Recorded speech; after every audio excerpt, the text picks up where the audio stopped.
Iran may be losing the battles right now, but it might still win the actual war. So, in today's editorial section from The Hindu, we are going to talk about this. So, come, let's have a look. So this article says that Iran is right now losing battles, but it might still win the war. Let us talk about the background first. The simple conflict involves Iran and Israel, and again, indirectly, the United States as well. So Iran and the United States are trying to weaken Iran's military power, especially its nuclear and regional influence. But war isn't just about bombs and soldiers. It's also about the strategy, the influence, and the endurance as well. And that we all know how much Iran has. So let's talk about the easy summary. The US thought it could win quickly using strong air attacks, but Iran is not weak or not collapsing right now. It's still stable and fighting smartly. Even if Iran loses some battles, it can still make things very difficult for the enemies.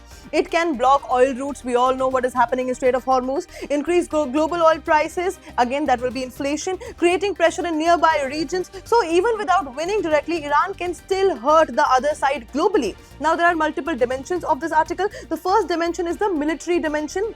Now in this, Israel is stronger and indirect military power, but Iran avoids direct war, uses proxies and indirect tactics. Then second is the strategic dimension to it. Now Iran plays long-term game, focus on survival, not quick victory. Then there is an economic dimension. Iran can disrupt oil supply. This affects the entire world's economy. Then there is a geopolitical dimension to it.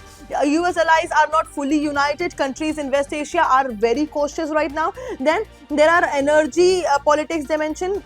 So Strait of Hormuz, we all know, is the key oil route. Any disruption in this will lead to global crisis, and Iran knows this very well. Now let us talk about the UPSC relevance of this whole article. This becomes highly important for GS paper 2, international relations, West Asia conflicts, role of US in global politics, strategic importance of Iran. Then for GS paper 3, economy and security, oil supply shocks, energy security, indirect warfare and hybrid war. Then for essay also this becomes important, and for interview perspective also this article becomes very important.